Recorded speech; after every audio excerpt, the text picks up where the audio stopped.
கர்த்தராகிய இயேசு கிறிஸ்துவின் பரிசுத்த நாமம் மகிமைப்படுவதாக. இன்றைக்கான வேத பகுதி பிலமோன் மற்றும் எபிரேயருக்கு எழுதின நிருபத்தில்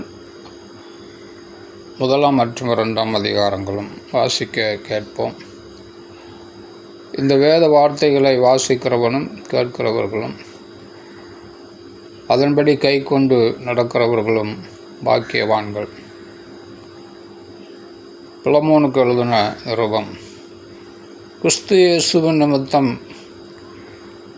கட்டப்பட்டவனாயிருக்கிற பவுலும் சகோதரனாகிய தீமோத்தேயும் எங்களுக்கு பிரியமுள்ளவனும் உடன் வேலையாளுமாயிருக்கிற பிலமோனுக்கும் பிரியமுள்ள அப்பியாளுக்கும் எங்கள் உடன் போர்ச்சேவகனாகிய அர்க்கிப்புவுக்கும் உம்முடைய வீட்டில் கூடி வருகிற சபைக்கும் எழுதுகிறதாவது: நம்முடைய பிதாவாகிய தேவனாலும் கர்த்தராகிய இயேசு கிறிஸ்துவினாலும் உங்களுக்கு கிருபையும் சமாதானமும் உண்டாவதாக. கர்த்தராகிய இயேசுவினிடத்திலும் எல்லா பரிசுத்தவான்களிடத்திலும் உள்ள உம்முடைய அன்பையும் உம்முடைய விசுவாசத்தையும் நான் கேள்விப்பட்டு என் ஜெபங்களில் உம்மை நினைத்து எப்பொழுதும் என் தேவனுக்கு ஸ்தோத்திரம் செய்து உங்களிலுள்ள சகல நன்மைகளும் தெரியப்படுகிறதுனால உம்முடைய விசுவாசத்தின் அந்யோன்யம் கிறிஸ்து இயேசுவுக்காக பயன்பட வேண்டுமென்று வேண்டுதல் செய்கிறேன். சகோதரனே, பரிசுத்தவான்களுடைய உள்ளங்கள் உம்மாலே இளைப்பாறினபடினால் உம்முடைய அன்பினாலே மிகுந்த சந்தோஷமும் ஆறுதலும் அடைந்திருக்கிறோம். ஆகையால் பவுலாகிய நான் முதிர் வயதுள்ளவனாகவும் இயேசு கிறிஸ்துவின் நிமித்தம் இப்பொழுது கட்டப்பட்டவனாகவும் இருக்கிறபடியால் நீர் செய்யத்தக்கதை உமக்கு கட்டளையிடும்படிக்கு கிறிஸ்துவுக்குள் நான் துணியத்தக்கவனாயிருந்தாலும் அப்படி செய்யாமல் அன்பின் நிமித்தம் மன்றாடுகிறேன். என்னவென்றால், கட்டப்பட்டிருக்கையில் நான் பெற்ற என் மகனாகிய ஒனேசிமுக்காக உம்மை மன்றாடுகிறேன். முன்னே அவன் உமக்கு பிரயோஜனமில்லாதவன், இப்பொழுதோ உமக்கும் எனக்கும் பிரயோஜனமுள்ளவன். அவனை நான் உம்மிடத்திற்கு அனுப்புகிறேன். என் உள்ளம்போல் இருக்கிற அவனை நீர் ஏற்றுக்கொள்ளும். சுவிசேஷத்தின் நிமித்தம் கட்டப்பட்டிருக்கிற எனக்கு ஊழியம் செய்யும்படி உமக்கு பதிலாக அவனை என்னிடத்தில் வைத்து கொள்ள வேண்டுமென்று இருந்தேன். ஆனாலும் நீர் செய்யும் நன்மையை கட்டாயத்தினாலல்ல, மனப்பூர்வமாய் செய்யத்தக்கதாக நான் உம்முடைய சம்மதி இல்லாமல் ஒன்றும் செய்ய எனக்கு மனதில்லை. அவன் என்றென்றைக்கும் உம்முடையவனாக இருக்கும்படிக்கும் இனிமேல் அவன் அடிமையானவனாக அல்ல, அடிமையானவனுக்கு மேலானவனாகவும் பிரியமுள்ள சகோதரனாகவும் இருக்கும்படிக்கும் கொஞ்ச காலம் உம்மை விட்டு பிரிந்து போனானாக்கும். எனக்கு அவன் பிரியமான சகோதரனானால் உமக்கு சரீரத்தின்படியையும் கர்த்தருக்குள்ளும் எவ்வளவு பிரியமுள்ளவனாய் இருக்க வேண்டும். ஆதலால் நீர் என்னை உம்மோட ஐக்கியமானவன் என்று எண்ணினால் என்னை ஏற்றுக்கொள்வது போல அவனையும் ஏற்றுக்கொள்ளும். அவன் உமக்கு யாதொரு அநியாயம் செய்ததும் உம்மிடத்தில் கடன்பட்டதும் உண்டானால் அதை என் கணக்கில் வைத்துக்கொள்ளும். பவுலாகிய நான் இதை என் சொந்த கையால் எழுதினேன். நான் அதை செலுத்தி தீர்ப்பேன். நீர் உம்மைத்தாமே எனக்கு கடனாக செலுத்த வேண்டுமென்று நான் உமக்கு சொல்ல வேண்டியதில்லையே. ஆம் சகோதரனே, கர்த்தருக்குள் உம்மாலே எனக்கு பிரயோஜனமுண்டாகட்டும். கர்த்தருக்குள் என் உள்ளத்தை இளைப்பாற பண்ணும். நான் சொல்லுகிறதிலும் அதிகமாய் செய்வீர் என்று அறிந்து இதற்கு நீர் இணங்குவீர் என்று நிச்சயித்து உமக்கு எழுதியிருக்கிறேன். மேலும் உங்கள் விண்ணப்பங்களினாலே நான் உங்களுக்கு அனுக்கிரகிக்கப்படுவேன் என்று நம்பியிருக்கிறபடியால் நான் இருக்கும்படிக்கு ஒரு இடத்தை எனக்காக ஆயத்தம் பண்ணும்.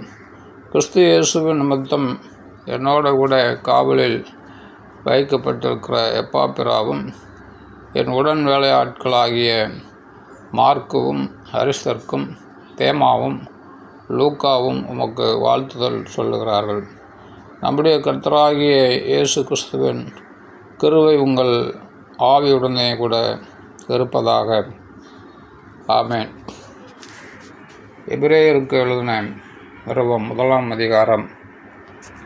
பூர்வ காலங்களில் பங்கு பங்காகவும் வகை வகையாகவும் தீர்க்கதரிசிகள் மூலமாய் பிதாக்களுக்கு திருவுளம் பற்றின தேவன் இந்த கடைசி நாட்களில் குமாரன் மூலமாய் நமக்கு திருவுளம் பற்றினார். இவரை சர்வத்துக்கும் சுதந்திரவாளியாக நியமித்தார். இவரை கொண்டு உலகங்களையும் உண்டாக்கினார். இவர் அவருடைய மகிமையின் பிரகாசமும் அவருடைய தன்மையின் சொரூபமாயிருந்து சர்வத்தையும் தம்முடைய வல்லமையுள்ள வசனத்தினாலே தாங்குகிறவராய் தம்மாலே தாமே நம்முடைய பாவங்களை நீக்கும் சுத்திகரிப்பை உண்டு பண்ணி உன்னதத்தில் உள்ள மகத்துவமானவருடைய வலது பாரிசத்திலே உட்கார்ந்தார்.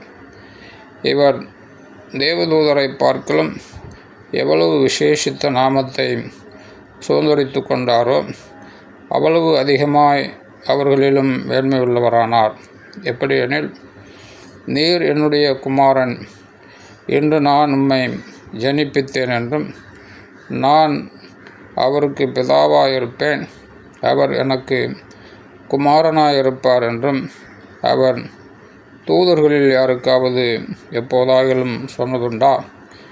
மேலும் தமது முதற்பேரானவரை உலகத்தில் பிரவேசிக்கச் செய்தபோது தேவதூதர் யாவரும் அவரை தொழுது கொள்ள கிடவர்கள் என்றார். தேவதூதரை குறித்தோ தம்முடைய தூதர்களை காற்றுகளாகவும் தம்முடைய ஊழியக்காரரை அக்னி ஜுவாலைகளாகவும் செய்கிறார் என்று சொல்லியிருக்கிறது. குமாரனை நோக்கி, தேவனே, உம்முடைய சிங்காசனம் என்றென்றைக்கும் உள்ளது. உம்முடைய ராஜ்யத்தின் செங்கோல் நீதியுள்ள செங்கோலாயிருக்கிறது. நீர் நீதியை விரும்பி அக்கிரமத்தை வெறுத்திருக்கிறீர். ஆதலால் தேவனே, உம்முடைய தேவன் உமது தோழரை பார்க்கலும் உம்மை ஆனந்த தைலத்தினால் அபிஷேகம் பண்ணினார் என்றும், கர்த்தாவே, நீர் ஆதியிலே பூமியை அஸ்திபாரப்படுத்தினீர். வானங்கள் உம்முடைய கரத்தின் கிரியைகளாயிருக்கிறது. அவைகள் அழிந்து போம், நீரோ நிலைத்திருப்பீர். அவைகளெல்லாம் வஸ்திரம் போல பழமையாய்ப்போம். ஒரு சால்வையைப் போல அவைகளை சுருட்டுவீர். அப்பொழுது மாறிப்போம். நீரோ மாறாதவராயிருக்கிறீர். உம்முடைய ஆண்டுகள் முடிந்து போவதில்லை என்றும் சொல்லியிருக்கிறது. மேலும் நான் உம்முடைய சத்துருக்களை உமக்கு பாதபடியாக்கி போடும் வரைக்கும் நீர் என்னுடைய வலது பாரிசத்தில் உட்காரும் என்று தூதர்களில் யாருக்காவது எப்போதாகிலும் அவர் சொன்னதுண்டா? ரட்சிப்பை சுதந்திரிக்கப் போகிறவர்கள் நிமித்தமாக ஊழியம் செய்யும்படிக்கு அவர்கள் எல்லாரும் அனுப்பப்படும் பணிவிடை ஆவிகளாக இருக்கிறார்கள் அல்லவா? ஆமென். 2 அதிகாரம். ஆகையால் நாம் கேட்டவைகளை விட்டு விலகாதபடிக்கு அவைகளை மிகுந்த ஜாக்கிரதையாய் கவனிக்க வேண்டும். ஏனெனில் தேவதூதர் மூலமாய் சொல்லப்பட்ட வசனத்திற்கு விரோதமான எந்த செய்கைக்கும் கீழ்ப்படியாமைக்கும் நீதியான தண்டனை வரத்தக்கதாக அவர்களுடைய வசனம் உறுதிப்படுத்தப்பட்டிருக்க, முதலாவது கர்த்தர் மூலமாய் அறிவிக்கப்பட்டு பின்பு அவர்களிடத்தில் கேட்டவர்களாலே நமக்கு உறுதியாக்கப்பட்டது. அடையாளங்களினாலும் அற்புதங்களினாலும் பலவிதமான பலத்த செய்கைகளினாலும் தம்முடைய சித்தத்தின்படி பகிர்ந்து கொடுத்த பரிசுத்த ஆவியின் வரங்களினாலும் தேவன் தாமே சாட்சி கொடுத்ததுமாயிருக்கிற இவ்வளவு பெரிதான இரட்சிப்பை குறித்து நாம் கவலையற்று இருப்போமானால் தண்டனைக்கு எப்படி தப்பித்து கொள்ளுவோம்? இனிவரும் உலகத்தை குறித்து பேசுகிறோமே, அதை அவர் தூதர்களுக்கு கீழ்ப்படுத்தவில்லை. ஒரு இடத்துல ஒருவன் சாட்சியாக, மனுஷனை நீர் நினைக்கிறதற்கும் குமாரனை நீர் விசாரிப்பதற்கும் அவன் எம்மாத்திரம்? அவனை தேவதூதரிலும் சற்று சிறியவனாக்கினேன். மகிமையினாலும் கனத்தினாலும் அவனுக்கு முடிசூட்டி உம்முடைய கரத்தின் கிரியைகளின் மேல் அவனை அதிகாரியாக வைத்து சகலத்தையும் அவனுடைய பாதங்களுக்கு கீழ்ப்படுத்தினீர் என்று சொன்னான். சகலத்தையும் அவனுக்கு கீழ்ப்படுத்தினார் என்ற விஷயத்தில் அவர் அவனுக்கு கீழ்ப்படுத்தாத பொருள் ஒன்றுமில்லை. அப்படி இருந்தும் இன்னும் அவனுக்கு சகலமும் கீழ்ப்பட்டிருக்க காணோம். என்றாலும் தேவனுடைய கிருபையினால் ஒவ்வொருவருக்காகவும் மரணத்தை ருசி பார்க்கும்படி தேவதூதரிலும் சற்று சிறியவராக்கப்பட்டிருந்த இயேசு மரணத்தை உத்தரித்ததன் நிமித்தம் மகிமையினாலும் கனத்தினாலும் முடிசூட்டப்பட்டதை காண்கிறோம். ஏனென்றால் நமக்காகவும் தம்மாலேயும் சகலத்தையும் உண்டாக்கினவர் அநேகம் பிள்ளைகளை மகிமையில் கொண்டு வந்து சேர்க்கையில் அவர்களுடைய இரட்சிப்பின் அதிபதியை உபத்திரவங்களினாலே பூரணப்படுத்துகிறது அவருக்கு ஏற்றதாக இருந்தது. எப்படியெனில் பரிசுத்தம் செய்கிறவரும் பரிசுத்தம் செய்யப்படுகிறவர்களுமாகிய யாவரும் ஒருவராலே உண்டாயிருக்கிறார்கள். இதன் நிமித்தம் அவர்களை சகோதரர் என்று சொல்ல அவர் வெட்கப்படாமல், உம்முடைய நாமத்தை என் சகோதரருக்கு அறிவித்து சபை நடுவில் உம்மை துதித்து பாடுவேன் என்றும், நான் அவரிடத்தில் நம்பிக்கையாக இருப்பேன் என்றும், இதோ நானும் தேவன் எனக்கு கொடுத்த பிள்ளைகளும் என்று சொல்லியிருக்கிறார். ஆதலால் பிள்ளைகள் மாம்சத்தையும் இரத்தத்தையும் உடையவர்களாயிருக்க அவரும் அவர்களைப் போல மாம்சத்தையும் இரத்தத்தையும் உடையவரானார்.